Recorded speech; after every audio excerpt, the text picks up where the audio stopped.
So I'm doing an Ironman. September something, 16th, 18th, I don't remember. It's a Saturday. 8 months from now, I will be racing my Ironman as a strongman. And I'll be honest with you guys, under any other circumstance, this would be something that would take up a lot more space in my brain. Like, wow, I'm doing an Ironman. But to be quite honest with you, the way these past years has been going, it just doesn't really cross my mind, I think, the way it should. I think this year has taught us more than anything else. You don't always have control over the situation that you get thrown into. That being said, what you do have control over is your perception of it. Everyone has had their own personal struggles with 2020 and now with 2021, and it is 100% okay if that has left you feeling less than stellar. What I would urge you guys to do, however, is to continue to fight to control every single variable that you still have control over. I think these years have overwhelmingly left people with this kind of feeling of powerlessness or this feeling of just being stuck. And it's really easy to get ourselves into this cycle with how things have panned out, that we don't have control over anything. And I don't think that's true. I think a lot of us have been thrust into shitty situations, but if you only look at the shitty situations, that's all you're gonna see. And if you instead look to all the variables that are still left for you to control, I think you'll be surprised with what's still left available to you.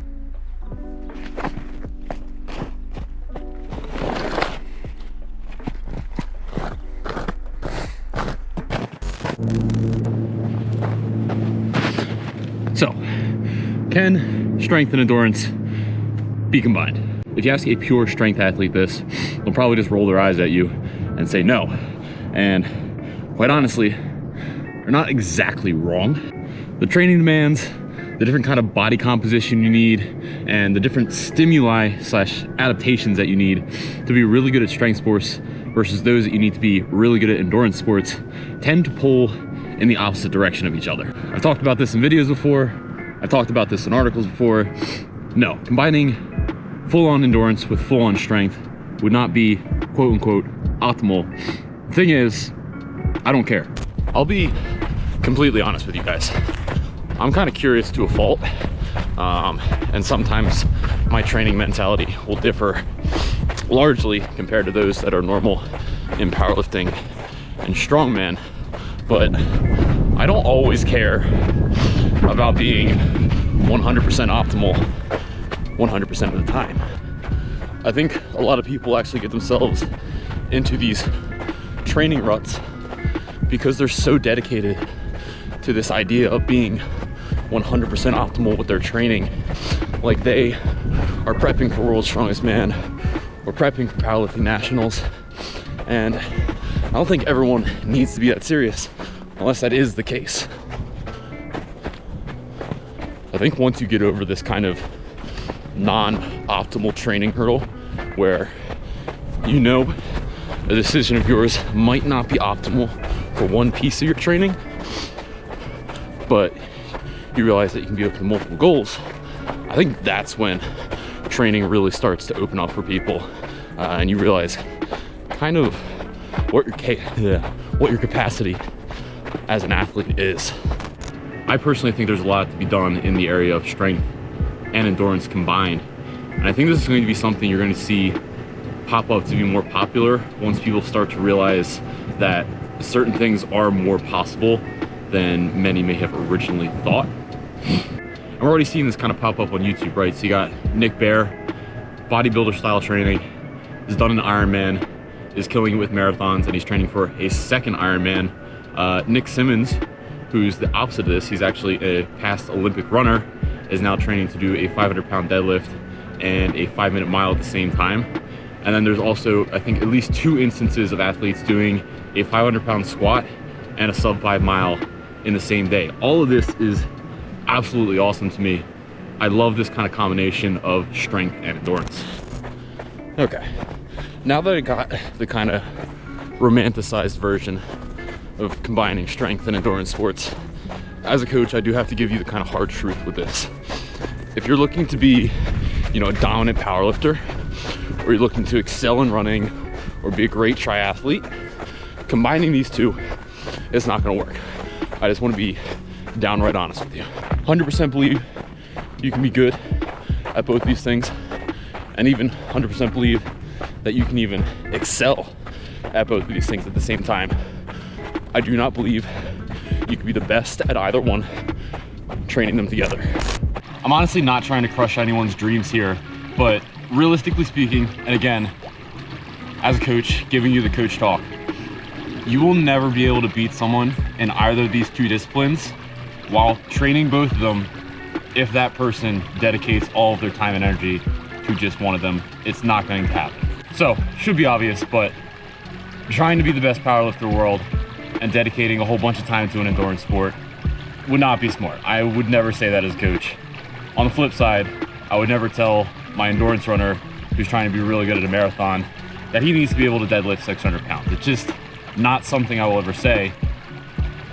That being said, I am saying you can be crazy and try and see how far you can go with both. So hard truth out of the way, I still think this is a worthwhile endeavor, even though you're not going to be the best in the world. You probably weren't going to be the best in the world anyways. Sorry. So as a strength athlete, there's 3 things that will realistically be not a problem, but they're going to be needed to be considered for your training when it comes to adding an endurance training routine on top of your strength training. And they are as follows: your overall energy, in terms of how much energy you have to give per day; time, in terms of how much time this is realistically going to take you to complete all this training; and then finally, your kind of overall body composition, and then also body weight considerations. So let's be honest, right? From an energy standpoint, I don't care what level of David Goggins mindset you have achieved, there's only so much energy you have to give through a day. So when you consider putting in energy towards your job, when you consider putting in energy towards your strength training, and then when you consider putting in energy towards endurance training on top of that, it does start to become a lot to try and balance all of that. Worst case scenario, this shit just beats you into the ground. You either get injured or you just become so mentally overworked that you don't want to do this anymore and you resolve back to your strength training. On the flip side, you could be stubborn and continue to try and train, but you're going to have wasted so much energy that you're going to be doing both these strength and endurance sections, but you're going to have so little energy that they're basically not worth it. To avoid either of these situations, we need to find a nice balance between our strength training and our endurance training so we can actually combine them to be effective and not just run ourselves into the ground. This is where you have to make a decision. Do you value strength training more than you value endurance training, or do you value endurance training more than you value strength training? And then you'll base how you balance both of these things from there. So I'll give you the example of myself. Even with the Ironman, which you think would be taking up all of my time, I still value strength training more than I do the endurance stuff, which might sound weird. But what I mean is I value keeping, my current body composition in terms of how much muscle I have, my current numbers in terms of my lifts, and just my overall progress in strength training more than I care about excelling in Ironman, getting a super good time in Ironman, or anything like that. So I'm willing to have, less than optimal Ironman training to keep my strength training alive. On the flip side, if I valued the endurance training more than the strength training, I'd probably cut back on a few of my sessions for strength. I wouldn't care so much how optimally programmed they were, and I'd be making sure that my strength training sessions weren't making me super tired for my endurance training sessions. So while I do believe you can excel in both of these, I do think it's a good idea to have in the back of your head which one you do deep down care about more, to go about balancing out how much energy you're putting into either of these routines. For our second consideration, there's no getting around this, and it's just time management. Again, you have a job, you have strength training, and then you have endurance training. That's taking up a shit ton of time, whether you like it or not. Here's the thing, strength training can effectively be cut down. I do believe that you can cut down 2-hour strength training sessions and 90-minute strength training sessions to about an hour-long session and still have a fully optimal strength training program and fully optimal strength training sessions at that time limit. I do not believe you can do that for endurance. Endurance training by default requires these long training sessions, and as an example, for Ironman right now, None of my sessions are underneath an hour. In fact, most of them will shoot up to 90 minutes. And this is in the very beginning of my training, 90 minutes to 2 hours long. And the time that takes is more important than what pace I do during it. So for this endurance training, it's more important that I'm on my feet for that long, more so than how intense it is, which is a distinct difference between endurance training and strength training. There's just no getting around wanting to be an endurance athlete and trying to cut down on your sessions. So some people will get this kind of false idea in their head. It's like, oh, I'll just do my endurance sessions to a higher intensity. I'll make it faster, I'll make it harder, but it's not gonna be an endurance session. You're gonna bring yourself down into a shorter distance aerobic period. So it's not going to be that kind of true endurance session. So unfortunately, you cannot cut down the length of a session of an endurance session, which means you're just going to be sinking a lot of time into this. And if that's not something that fits in your schedule, you definitely want to consider that if you're thinking about a strength and endurance goal. If time is of the importance to you and you still really want to go after a strength and endurance goal, I'd suggest shorter distance races. So maybe don't do the Ironman, but maybe go after a mile run goal. So training for a mile versus training for the Ironman will be much more efficient in terms of times, and your workouts can be shorter but still be effective to run a fast mile. Whereas if I started to shorten all of my Ironman workouts, I would not be ready for the Ironman because it is that kind of true endurance style. So if you want that strength and endurance routine, but you don't have the time, pick a shorter distance race. Go for the mile, go for a half mile, maybe get into sprinting on the track, 400s, 200s, 100s, all that kind of stuff. Final of the big three considerations is your overall body comp.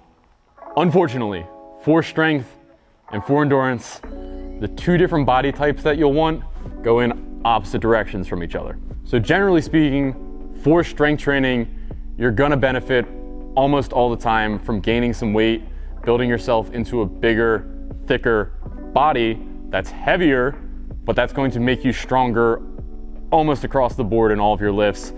Obviously, I'm not saying that just by gaining body weight, you're going to get stronger, but by gaining body weight and doing proper programming, it's going to really help you excel in strength sports and is way more advantageous for strength sports. On the flip side, that same gaining of body weight would absolutely destroy your endurance progress. So say you gain 15 to 20 pounds for your strength training progress, that's now 15 to 20 pounds that you have to carry around with you for every single mile that you're running, biking, swimming, whatever it is. That's like literally adding a 20-pound back to your back that you now have to carry around and spend all that extra energy on. So while gaining weight for strength training is really, really good, gaining weight for endurance training is generally seen as a negative.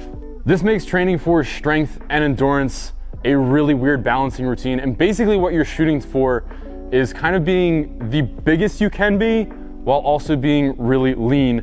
And again, I'll use myself as an example. I'm currently about 185 pounds. I'd consider myself really lean right now and kind of skinny for what I like to do in lifting. While I'm training for this Ironman, while I'm doing all my strength stuff, I'm gonna climb myself up to 200 pounds. And I think that's about the max weight that I'd be comfortable doing an Ironman at. I actually think it's going to be a little bit heavy, but again, like I told you, I care more about my strength stuff. So I'm gonna climb up to that 200 pounds. If I was really, really serious about the Ironman, I'd actually probably be going in the opposite direction and bringing myself down from 185 down to like 165 and just getting absolutely shredded if I was trying to be like an actual Ironman athlete. Oh, if I die for an outro. All right, we're cutting this video off here just so it doesn't turn into a 30-minute long video that you guys have to slog through. Again, we're over half a year away from the Ironman itself, so I got plenty of time to explain the specifics to you guys as we go. But if you do have any specific questions for how I'm programming right now, any concerns you may have with your programming, let me know in the comment section below. And as always, hope you guys enjoyed the video. Hope to catch you all in some future content.